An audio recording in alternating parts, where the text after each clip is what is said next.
Bonjour à tous. Le podcast d'aujourd'hui est consacré à un résumé du manifeste intitulé L'avenir de la société industrielle, publié en 1995, rédigé par Theodore Kaczynski. Le choix d'aujourd'hui s'est porté sur un auteur qui a été condamné en 1998 à la prison à perpétuité. Il est à l'heure actuelle dans un établissement de très haute sécurité aux États-Unis. Il a fait l'objet dans les années 70, 80 et 90 d'une des chasses à l'homme les plus longues et coûteuses de toute l'histoire du FBI. Alors, revenons un petit peu aux origines. Theodore Kaczynski est né en 1942 à Chicago, dans une famille d'origine polonaise. C'est un descendant d'immigrés de 3e génération. Très tôt, à l'école, il apparaît comme un enfant surdoué, et à tel point qu'il rejoint plus tard l'université d'Harvard à l'âge de 16 ans, pour y étudier les mathématiques. Alors, quelques années plus tard, il devient docteur de l'université du Michigan, toujours en mathématiques, et puis il part enseigner cette matière à l'université de Berkeley en Californie, une des universités les plus prestigieuses en ce qui concerne les mathématiques. C'est un étudiant qui était décrit par ses camarades de classe comme introverti, mais très intelligent et très brillant. Et pour autant, après quelques années à l'université de Berkeley, il va prendre la décision de démissionner pour mener une vie d'ermite dans un parc naturel au Montana. Alors, il s'isole de plus en plus, il se renferme de plus en plus sur lui-même, et puis à partir des années 1970, il va mener ses premiers attentats à la bombe. Alors, il envoie des bombes par courrier, par colis, d'abord à des chefs de compagnies aériennes, puis également à des chercheurs scientifiques dans des universités, autrement dit ses anciens collègues au sens large du terme. Alors quand le FBI fera le lien entre ces deux attentats, entre ces deux types d'attentats, il lui attribuera le nom de code de Unabomber pour University and Airlines Bomb.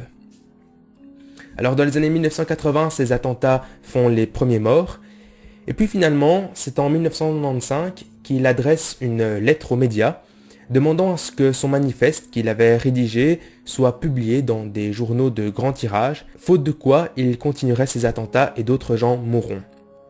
Alors les médias tergiversent, mais à l'époque le directeur du FBI et la procureure générale des États-Unis recommandent d'accéder à sa demande pour des raisons de sécurité publique, mais aussi surtout dans l'espoir que cela permette d'identifier le terroriste.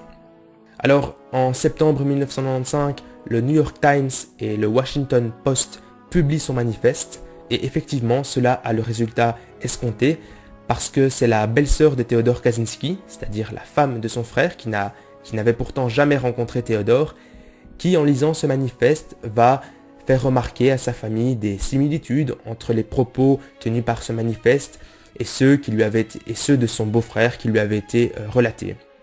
Le frère de Theodore fait part de cette ressemblance au FBI, et c'est grâce à cette piste qu'en avril 1996, Theodore Kaczynski est arrêté. Alors je vais ici vous présenter donc un petit résumé de son manifeste. Donc celui-ci fait une grosse 60aine de pages, il est structuré en un peu plus de 200 points, eux-mêmes regroupés en sorte de petits chapitres.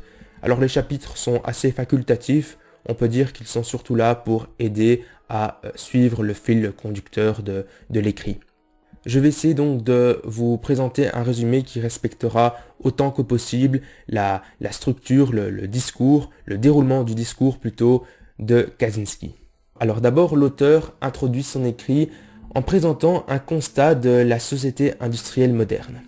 Selon lui, cette société a apporté certes beaucoup de confort matériel à l'humanité, a apporté un grand pouvoir technologique à l'humanité, mais en contrepartie a apporté aux humains, aux êtres humains individuellement, beaucoup de souffrances psychiques, a apporté une perte de sens de la vie, une désagrégation sociale, amène des humiliations, et a pour conséquence le développement de nombreux comportements déviants, qu'il s'agisse de déviances sexuelles, de déviances sociales, des déviances de toutes sortes, le développement également de violences, de tensions intercommunautaires, de repli identitaire, de fanatisme, de sectarisme. Tout ça est une conséquence de la société industrielle qui est, selon Kaczynski, mortifère. Selon lui, il existe deux avenirs possibles pour celle-ci. Elle peut ou s'effondrer brutalement et laisser place à quelque chose de complètement différent, peut-être un retour en arrière ou à une société nouvelle, ou elle peut survivre et à ce moment elle survivra dans une certaine forme qu'il décrira, sur laquelle il reviendra à la fin du manifeste. Alors lui, Kaczynski, est hostile à la société industrielle moderne et préconise une révolution, préconise de détruire celle-ci. Il ne pense pas non plus qu'elle puisse être réformée ou ni même améliorée. Juste un dernier point, une dernière parenthèse avant de rentrer dans le cœur du sujet. Kaczynski affirme que une des conséquences négatives les plus importantes de la société industrielle, c'est les dégâts qu'elle commet sur la nature.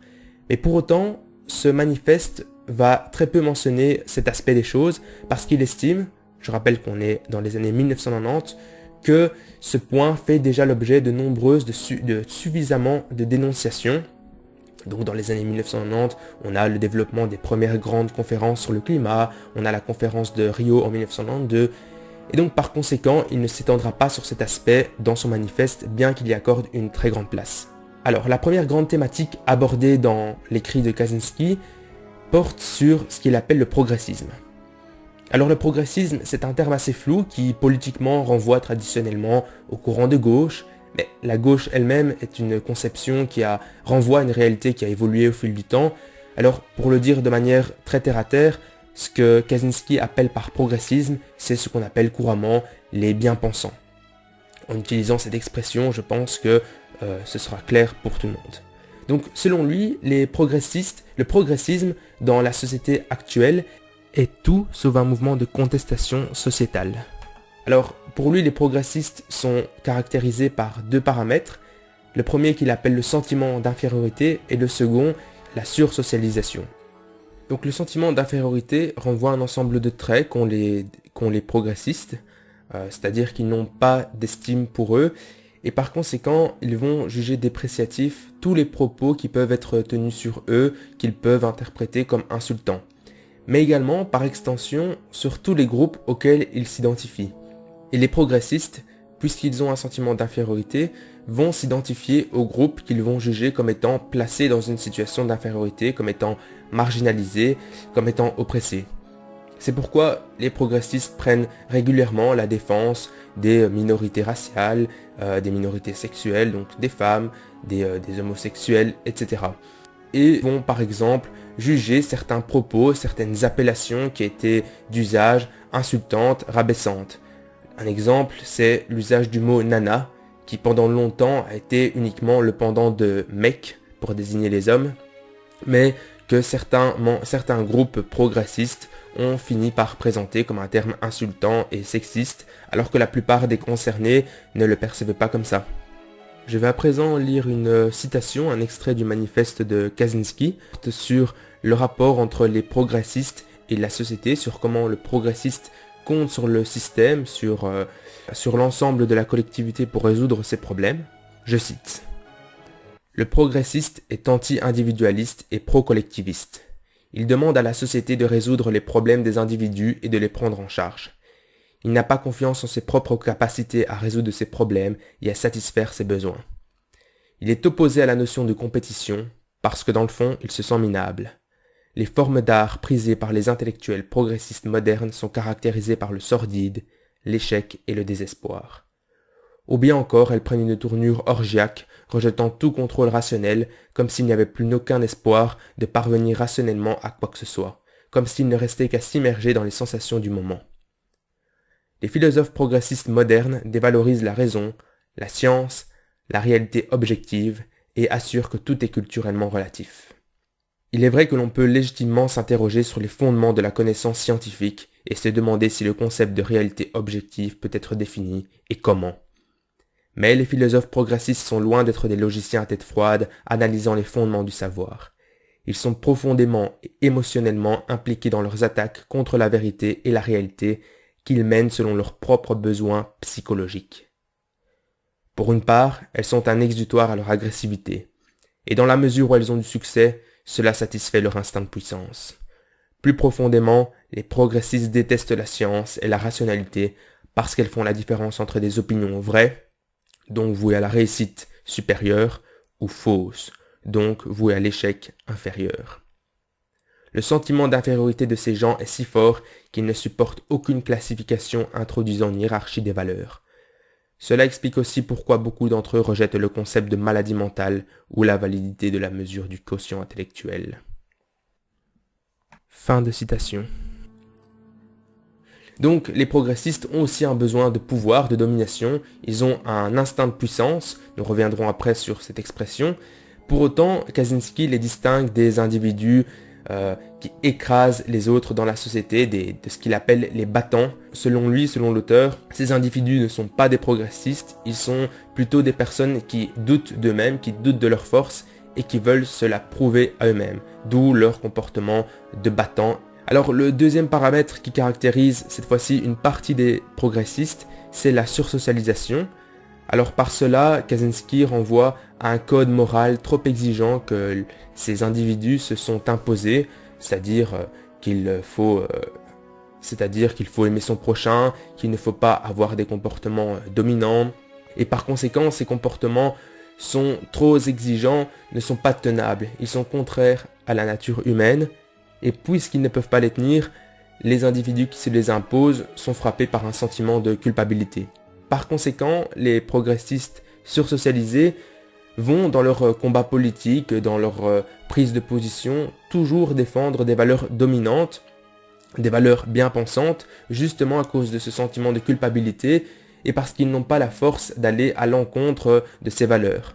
Donc il est inconcevable pour un progressiste de ne pas défendre par exemple toute cause relative aux droits des femmes, aux droits des minorités, etc. Mais par conséquent, les progressistes ne seront jamais révolutionnaires puisqu'ils ne feront que défendre les valeurs dominantes, les tendances déjà mises en place par le système. Après cette parenthèse sur le progressisme, l'auteur revient sur son diagnostic des problèmes sociaux de la société industrielle. Les liens sociaux dans notre société sont fortement menacés, on voit un effritement des relations entre les personnes, les relations sont de plus en plus éphémères, de moins en moins durables, et puis surtout, les structures sociales qui sont les plus attaquées par la société moderne, ce sont les petites communautés. Alors, ce qu'appelle l'auteur les petites communautés, c'est par exemple la famille élargie, ça peut être le clan, ça peut être le quartier, ça peut être un petit village, un petit hameau, c'est-à-dire un ensemble, un groupe humain formé de plusieurs cellules familiales qui s'entraident et qui entretiennent des liens de solidarité entre eux. Ce type de communauté a longtemps été crucial pour l'humanité, c'est dans ce type de groupe que nos ancêtres ont évolué dans les sociétés traditionnelles, et aujourd'hui le système fait tout pour les détruire. La seule structure sociale qu'il tolère encore, et je rappelle ici que ce manifeste a été écrit en 1995, peut-être que le constat de Kaczynski serait différent aujourd'hui, mais la seule structure sociale qui est encore plus ou moins promue par le système, c'est la famille nucléaire, c'est-à-dire les parents avec les enfants. Simplement parce que le système a besoin de cette structure pour encadrer les nouveaux individus, les enfants, pour leur transmettre ses valeurs dominantes, les valeurs de la société. Un bon exemple de comment le système veut substituer des liens traditionnels entre les personnes à des liens qui uniraient les individus au reste de la communauté nationale, voire internationale, est donné dans le manifeste. Imaginons quelqu'un qui aurait un emploi dans un ministère ou dans une entreprise et qui chercherait à utiliser sa position pour favoriser le recrutement d'une connaissance, d'un cousin, d'un neveu. Cela est interdit, c'est considéré comme du népotisme et c'est moralement condamnable selon notre société. Pourtant, il n'y a rien de plus naturel à ça. Il n'y a rien de plus naturel que de vouloir aider quelqu'un faisant partie de sa communauté, de sa famille élargie. C'est un comportement qui a toujours existé dans l'humanité. C'est à ça que servent justement les liens sociaux, les petites communautés, les groupes humains. Alors pourquoi le système condamne cela ? Eh bien parce que le système attend de nous que l'on fasse passer les liens qui nous unissent au reste de la communauté, ou à la communauté nationale, donc au système, avant les liens qui nous unissent à nos connaissances, à notre petite communauté, à notre groupe. Cela illustre donc très bien pourquoi le système veut se débarrasser de ces petites communautés. Alors une autre implication sociétale du monde moderne, c'est que les évolutions majeures de la société, les grandes décisions importantes qui vont impacter nos vies, ne sont plus décidées par nous-mêmes ou par des personnes que nous fréquentons. Nous n'avons plus de pouvoir décisionnel sur l'évolution de notre société, sur notre destin. Ce pouvoir est concentré dans les mains d'une minorité de personnes. Cela peut être au sommet de la pyramide étatique, cela peut être au sommet de certaines grosses entreprises. Et même dans le cas d'une société fonctionnant avec une démocratie à peu près correcte, eh bien, même dans le cas où nous avons un vote, où nous sommes concertés via référendum par exemple, eh bien, notre voix est de toute façon noyée dans des millions d'autres voix, d'autres votes. Par conséquent, chaque individu a un poids très faible dans la décision. Par conséquent, cela donne le sentiment aux individus qu'ils ne sont plus responsables de l'évolution de leur destin. Cela perturbe aussi leur sentiment d'auto-accomplissement parce qu'ils ne sont plus acteurs de l'évolution, acteurs du changement, et cela trouble bien sûr leur besoin d'autonomie. Alors l'auteur va développer ces deux concepts, besoin d'autonomie et auto-accomplissement, juste dans le chapitre suivant, puisque celui-ci porte sur les besoins des individus humains, les besoins psychologiques dans une société.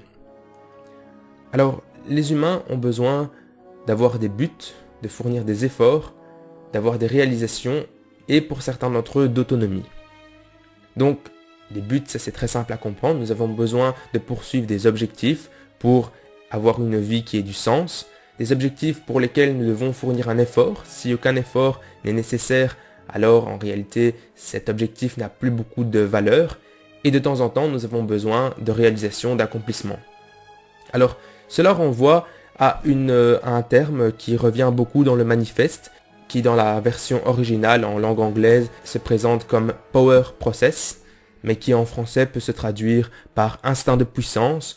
Ça correspond à ce que certains philosophes appellent l'activité vitale ou la volonté de puissance, pour reprendre le concept nietzschéen. Donc l'instinct de puissance, concrètement, c'est ce qui anime tout individu à vouloir s'étendre, à vouloir s'auto-réaliser, à vouloir avoir de la reconnaissance. Et donc, ce power process, cet instinct de puissance, doit être nourri par ces différents paramètres au cours de la vie humaine. Les buts, les efforts, les réalisations et l'autonomie. Alors le dernier paramètre, celui de l'autonomie, est facultatif parce que l'auteur constate que tous les individus n'en ont pas besoin. L'autonomie, c'est le fait de disposer d'une grande liberté dans la définition de ses buts, c'est-à-dire de ne pas devoir évoluer dans un cadre trop rigide, dans des chemins déjà tout tracés, si on peut le présenter comme ça. L'auteur constate que tous les individus n'en ont pas besoin. L'exemple un peu caricatural qui est donné, c'est celui du parfait soldat. Donc le militaire très engagé dans sa mission, dans sa tâche, qui donne toute son énergie pour celle-ci, mais qui bien sûr évolue dans un environnement où tout lui est dicté, où tout est extrêmement cadré. Pour autant, le militaire a un instinct de puissance, mais n'a visiblement pas besoin d'autonomie. C'est pourquoi le dernier paramètre, autonomie, est facultatif. Pourquoi la société moderne perturbe le processus d'auto-accomplissement? On l'a vu, tout d'abord, on vit dans un environnement où l'évolution de la société n'est plus dirigée par nous, on a une emprise très très faible sur celle-ci. Puis surtout, le monde moderne ne nous offre plus que des buts sans intérêt ou au contraire impossibles à atteindre. Donc concrètement, Kaczynski affirme qu'il existe 3 catégories de buts. Les buts très faciles à atteindre, qui ne nécessitent que peu d'efforts. Ceux-ci sont bien sûr insuffisants pour répondre à notre besoin d'auto-accomplissement. Les buts qui nécessitent un effort et qui sont atteignables. Et puis les objectifs qui finalement sont impossibles à atteindre. Alors ce qu'on peut dire, c'est que les tâches, les actions qui normalement auraient dû faire partie des objectifs de seconde catégorie, donc nécessitant un effort pour être accompli, dans la société industrielle moderne, elles font désormais partie de la première ou troisième catégorie. Par exemple, le fait d'aller chercher de la nourriture. Dans un monde traditionnel, cela nécessitait un effort, une prise de risque, et donc accomplir cette mission, cette tâche était particulièrement gratifiant pour nos ancêtres. Mais aujourd'hui, aller chercher de la nourriture, ça ne nécessite pratiquement aucun effort. Aller au supermarché, commander chez Uber Eats, cela ne nécessite plus d'effort, et donc cette tâche n'est pas du tout gratifiante, ça ne peut pas être un but en soi. Donc les buts de seconde catégorie sont relégués dans la première catégorie et certains d'entre eux, au contraire, sont relégués dans la troisième catégorie. parce que la société industrielle nous fait miroiter des choses, nous fait avoir des rêves, en réalité impossibles à atteindre ou pratiquement. C'est-à-dire qu'il est naturel pour un humain de convoiter des choses qu'il a pu voir, dont il connaît l'existence. Donc par exemple devenir, imaginons pour une société traditionnelle, devenir le meilleur chasseur de la tribu, avoir la plus belle femme de la tribu. Cela est naturel, mais dans un monde moderne, mondialisé, devenir le meilleur joueur de n'importe quel sport du monde ou avoir la plus belle femme du monde, c'est un objectif qui est pratiquement irréalisable. Donc la société industrielle transforme des buts de seconde catégorie vers la première catégorie ou la troisième catégorie, et à l'inverse, les buts de seconde catégorie dans la société industrielle sont des objectifs artificiels, sont des activités de substitution. Donc réfléchissons. Qu'est-ce qui est un objectif qui nécessite un effort pour être réalisé dans notre monde? Eh bien, ce sont toutes ces tâches, tous ces projets qui animent la vie de la plupart d'entre nous. Il y a un exemple sur lequel l'auteur revient systématiquement au cours de ce manifeste, c'est celui des scientifiques, des chercheurs en sciences qui passent leur vie à mener des recherches dans des universités, dans des laboratoires. Eh bien, ceux-ci sont typiquement prisonniers dans une activité de substitution, c'est-à-dire une activité qui a surtout pour but de combler, de répondre à ce besoin d'un objectif atteignable par un effort et que la société industrielle n'offre plus naturellement, contrairement aux sociétés traditionnelles. Donc en réalité, ce que dit l'auteur, c'est que la plupart d'entre nous qui pensons avoir une vie ayant du sens, qui pensons avoir des projets, mener une vie intéressante, en réalité sont prisonniers de tâches, d'activités de substitution. Et selon lui, ces activités sont médiocres, notamment parce qu'elles ne permettent pas une grande autonomie. Quand on fait de la recherche scientifique, on est prisonnier du cadre universitaire, du cadre de la recherche. Pareil, lorsqu'on veut faire du business, lorsqu'on veut créer une entreprise, on doit jouer avec les règles déjà très restrictives des États en place, etc. Alors, tout cela explique que le processus d'auto-accomplissement est perturbé dans notre société moderne, et selon l'auteur, cela permet par exemple de comprendre pourquoi de nos jours, une partie de la population des pays occidentaux est obsédée par la question d'étendre sa vie, d'étendre sa longévité, de rester jeune. Eh bien, c'est parce que, au fond de nous, nous avons tous le sentiment que notre vie a manqué de sens, que nous n'avons pas atteint cet auto-accomplissement. Par conséquent, nous voudrions avoir plus de temps, une plus longue jeunesse devant nous pour combler ce problème. Alors maintenant que ce constat est fait, comment les gens s'adaptent à cette société? Eh bien, il y a plusieurs catégories de personnes. D'abord, il y a ceux qui ont une très faible volonté de puissance, un très faible instinct de puissance. Ceux-ci peuvent mener leur vie de façon passive et ne vont pas souffrir de la perturbation du processus d'auto-accomplissement. Puis, à l'opposé, il y a ce dont on a parlé tout à l'heure, les battants, ceux qui ont des choses à prouver, ceux qui vont passer leur vie à courir après des activités de substitution dans le but d'avoir de la reconnaissance sociale, de la reconnaissance professionnelle, matérielle, peu importe. Ceux-ci, en fait, ne vont pas se lasser d'avoir des accomplissements dans ce type d'activité. Après, finalement, il y a la masse des personnes qui vont essayer de trouver un sens dans la jouissance que peuvent offrir certains services, certains biens de la société moderne, mais ceux-là sont condamnés à être éternellement insatisfaits. Et puis un dernier type dont nous avons aussi mentionné l'existence tout à l'heure quand nous avons parlé des soldats, et on peut aussi rapprocher certains progressistes de cette catégorie, ce sont les personnes qui parviennent en partie à répondre à leurs besoins d'accomplissement grâce à des collectivités, grâce à des groupes. C'est-à-dire qu'ils font partie par exemple de mouvements politiques, de mouvements sociaux, et les réalisations, les luttes menées par ces combats, menées par des grands groupes, dont ils sont souvent plutôt des membres subalternes, eh bien donnent un sens à leur vie, leur donnent l'impression de participer à des projets, à des buts. Alors, après tout ça, que penser de la société industrielle? Selon Kaczynski, elle est impossible à réformer, elle est par essence liberticide, les technologies sont par essence contre la liberté, le regroupement de l'humanité, la mondialisation, le contrôle de l'humain, tout cela sont des conséquences de la technologie. La technologie donne aussi un pouvoir physique très important à l'homme. L'homme a désormais le pouvoir de détruire la nature avec les machines. Par conséquent, on est obligé de brider ses actions, on est obligé de l'interdire de vivre dans tels endroits, de l'interdire d'avoir tel ou tel outil, telle ou telle arme, d'exploiter telle ou telle ressource, etc. La société industrielle moderne dans les pays occidentaux prétend défendre la liberté, c'est pour ça qu'on a par exemple les droits constitutionnels, la liberté de la presse, etc. Ceux-ci ne sont pas inutiles selon l'auteur, mais ils correspondent avant tout à une conception bourgeoise de la liberté. C'est une liberté essentiellement pour ceux qui ont les moyens financiers de mener leur vie comme ils l'entendent. Donc la liberté de la presse est utile pour ceux qui ont la possibilité de faire publier n'importe quel écrit, n'importe quelle idée dans la presse. Les droits constitutionnels sont en réalité très restrictifs et servent surtout à préserver, à assurer, à garantir la liberté d'entreprendre des affaires pour la bourgeoisie. Donc la société industrielle doit être renversée, elle doit être détruite, elle ne peut pas être modifiée, elle ne peut pas être améliorée. Faisons à présent une petite analyse historique. Selon Kaczynski, l'histoire est marquée par deux composantes.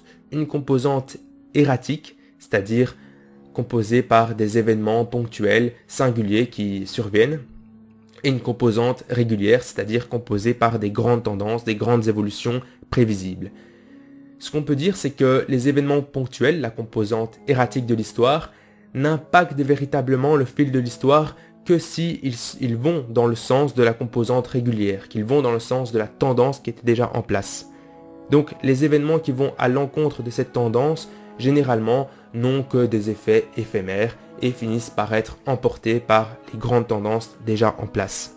Une autre chose que l'on peut dire d'un point de vue historique, c'est que tous les aspects de la société, l'aspect économique, technologique, scientifique, sociétal, tout cela sont interreliés. Par conséquent, il est impossible de prévoir l'évolution de la société. On ne peut pas faire une société sur papier et ensuite se prétendre révolutionnaire pour atteindre cette société idéale. C'est incontrôlable, il y a systématiquement des imprévus. Cela, Kaczynski en est particulièrement conscient et il recommande de prendre en compte cet état de fait pour mener la révolution qu'il préconise face au monde industriel. Alors pourquoi la société industrielle n'est pas réformable comme on l'a dit juste avant ? Eh bien, selon lui, il est très clair qu'on ne peut pas séparer les bons et les mauvais aspects de la technologie. Les technologies s'imposent à nous d'abord comme un plus qui va améliorer la qualité de notre vie, et puis petit à petit elles deviennent obligatoires et elles sont accompagnées de nouvelles régulations. Prenons l'exemple de la voiture. La voiture est arrivée à nous comme un moyen révolutionnaire pour se déplacer, pour couvrir des distances énormes bien plus facilement. Mais peu à peu, le développement de la voiture, la multiplication des automobiles, particulièrement en ville, a entraîné une série de régulations, une série de lois pour garantir la sécurité des individus. C'est-à-dire, par exemple, l'interdiction de boire au volant, le code de la route de plus en plus restrictif, etc. Et puis, les années passant, la voiture a continué de devenir indispensable, l'aménagement des villes a évolué pour être adapté à l'usage de l'automobile et la voiture est pratiquement, ou en tout cas pour un grand nombre d'occidentaux aujourd'hui, indispensable. Donc nous sommes obligés d'utiliser une technologie qui est associée à des mesures très restrictives de notre liberté. Aujourd'hui, presque 30 ans après la rédaction du manifeste, on pourrait dire à peu près la même chose, par exemple, des ordinateurs et d'Internet. Alors que se passera-t-il si la société survit aux prochaines décennies ? Eh bien, selon l'auteur, il ne fait aucun doute qu'elle va devenir de plus en plus totalitaire, elle voudra de plus en plus contrôler la vie des gens, et pour cela elle va s'appuyer sur deux types de technologies, les technologies numériques et les technologies biogénétiques. Alors les technologies numériques pour surveiller les populations, et de nos jours on peut dire que cela fait particulièrement écho à ce qu'on voit apparaître en Chine ou même dans certains pays occidentaux, des systèmes de tracking des populations, des caméras avec reconnaissance faciale équipées d'intelligence artificielle permettant de surveiller toujours plus étroitement les individus. Et puis les technologies biogénétiques parce que elles permettront de modifier dans un futur peut-être proche le patrimoine génétique de l'humanité permettant de rendre celui-ci plus docile. Alors cela peut paraître, personne ne laissera des médecins modifier le patrimoine génétique de son enfant pour le rendre plus docile, mais Pensons que les technologies se présentent d'abord comme un plus qui vont résoudre des problèmes. Imaginons que certaines percées dans la science permettent de supprimer certains gènes responsables de la criminalité chez des individus, des comportements déviants. Eh bien alors on peut penser que certains parents seront d'abord désireux d'utiliser ces technologies pour assurer à leurs enfants un avenir correct, un avenir dans lequel ils s'intégreraient parfaitement à la société moderne. Et puis petit à petit, ces technologies s'imposeront comme étant obligatoires et devront être pratiquées sur tous les individus. En ce qui concerne les stratégies de révolution, l'auteur préconise clairement un effondrement brutal, bien qu'il sait que cela entraînera la mort d'une partie de l'humanité, car on ne peut pas faire vivre une population aussi nombreuse, aussi déconnectée de la nature sans le système industriel. Mais pour lui, il est nécessaire d'avoir cet effondrement brutal, car si l'effondrement est progressiste, à chaque étape, à chaque palier, le système résistera, mènera une lutte acharnée pour sa survie. Alors que faut-il faire? Comment mener cette révolution? Eh bien, il est préconisé tout d'abord d'exacerber les tensions sociales, les tensions qui existent déjà dans notre société, mais en axant tout sur les tensions qui opposent les masses aux élites. Il s'agit par exemple de créer un courant technocritique, un courant qui remettrait en question la mondialisation, etc. Alors il faudrait que ce mouvement ait à sa tête une petite élite, un groupe de cadres dirigeants, et puis bien sûr une masse de suiveurs naturellement, qui n'auraient une compréhension que partielle de ce pourquoi ils se battent, mais selon Kaczynski, cela est nécessaire, car les révolutions sont toujours menées par des minorités actives, qui réussissent à avoir le soutien d'une fraction plus large de la population. Alors je vais citer un autre passage de ce manifeste, afin d'illustrer la façon dont Kaczynski conçoit le déploiement stratégique de sa révolution. Je cite: « Il serait par exemple très mauvais stratégiquement pour les révolutionnaires de condamner les habitudes de consommation des Américains. Il s'agirait plutôt de décrire l'Américain moyen comme une victime de la publicité et du marketing qui l'ont embobiné en lui faisant acheter toutes sortes de cochonneries inutiles, pauvre compensation à sa liberté perdue. L'une ou l'autre approche sont en accord avec les faits. Il y a autant de raisons de condamner l'industrie de la publicité pour sa capacité à manipuler les gens que de condamner les gens pour leur propension à se laisser manipuler. Mais stratégiquement, il vaut mieux éviter de blâmer les gens. » Fin de citation. Enfin, Kaczynski recommande de ne pas exercer le pouvoir politique avant que le système se soit effondré. Cela parce que les années qui suivront l'effondrement seront particulièrement difficiles et il vaut mieux éviter que ces difficultés soient associées au mouvement révolutionnaire, mais plutôt faire en sorte qu'elles soient associées au système lui-même. Il est nécessaire enfin d'avoir une révolution mondiale car le système est mondialisé, ce sera donc plus facile à mettre en place, mais c'est de toute façon nécessaire car il y aura toujours l'impératif de se protéger par exemple face aux puissances extérieures. On ne peut pas par exemple prétendre détruire le système industriel américain si à côté de ça la Chine ou la Russie continuent à se développer sur ces aspects. Il faut bien souligner que cet effondrement mondial sera très difficile, une nouvelle fois fera des morts, d'autant que la plupart de nos technologies reposent sur des technologies dites de réseau, c'est-à-dire qu'elles ne peuvent pas subsister s'il n'y a pas un réseau pour les entretenir. La production d'électricité dépend aujourd'hui majoritairement d'un réseau, les transports en commun, le système industriel, tout cela dépend de réseaux très importants déployés sur toute la surface du monde. Les technologies que nous avons développées qui sont locales, qui peuvent subsister uniquement localement, sont très rares. Enfin, ce manifeste se termine avec une mise en garde qui concerne le progressisme, car il ne fait aucun doute qu'en cas de développement d'un mouvement révolutionnaire anti-société industrielle, les progressistes vont tenter de s'y greffer et de prendre la tête de celui-ci. Alors je cite: « Ayant besoin à la fois de révolte et d'embrigadement, les progressistes et ceux qui leur ressemblent psychologiquement sont souvent attirés par des mouvements activistes ou subversifs, dont les buts et les membres ne sont pas initialement progressistes. Leur arrivée peut aisément transformer ces organisations en mouvements progressistes, leur but se substituant au but originel de l'organisation ou les modifiant. » Fin de citation. Voilà, nous arrivons à terme de ce podcast qui a consisté en un résumé du manifeste de Theodor Kaczynski, L'avenir de la société industrielle. j'ai jugé qu'il était pertinent de partager le contenu de ce manifeste qui, dans l'ensemble, dans ses constats sur la société moderne, demeure, je pense, pertinent. Mais évidemment, vous l'aurez compris, l'objectif ici n'était pas de faire la promotion des solutions proposées par Theodor Kaczynski et encore moins des actions, des modes d'opération de ce dernier. N'oublions pas que le manifeste dont ce podcast a fait l'objet aujourd'hui a déjà inspiré d'autres auteurs d'attentats. Je pense notamment au Norvégien Anders Breivik, l'auteur des attentats réalisés en Norvège il y a une dizaine d'années, qui dans le manifeste qu'il avait lui-même partagé avait repris certains passages de celui de Theodor Kaczynski. En outre, bien que le manifeste contienne des constats réalisés dans les années 1990 et qui sont encore très pertinents aujourd'hui, n'oublions pas que la vision du monde de Kaczynski est aussi influencée par son parcours personnel. Nous l'avons vu, celui-ci, ce qui apparaît très fortement lorsqu'on le lit, c'est notamment le ressentiment qu'il conserve à l'égard du monde de la recherche scientifique auquel il a lui-même fait partie. Et puis bien sûr, sa vision du monde est particulièrement dénuée de toute forme d'empathie. N'oublions pas que la révolution qu'il préconise impliquera, il en est très bien conscient, la mort d'une grande partie de l'humanité. Et cela, sans tomber dans la psychologie de comptoir, bien sûr, est sans doute relié à sa psychologie, à sa personnalité particulièrement antisociale, je devrais dire. Voilà, c'est la fin de ce podcast. J'espère qu'il vous aura plu, qu'il vous aura donné des nouvelles pistes de réflexion. Et à bientôt pour d'autres vidéos de ce genre.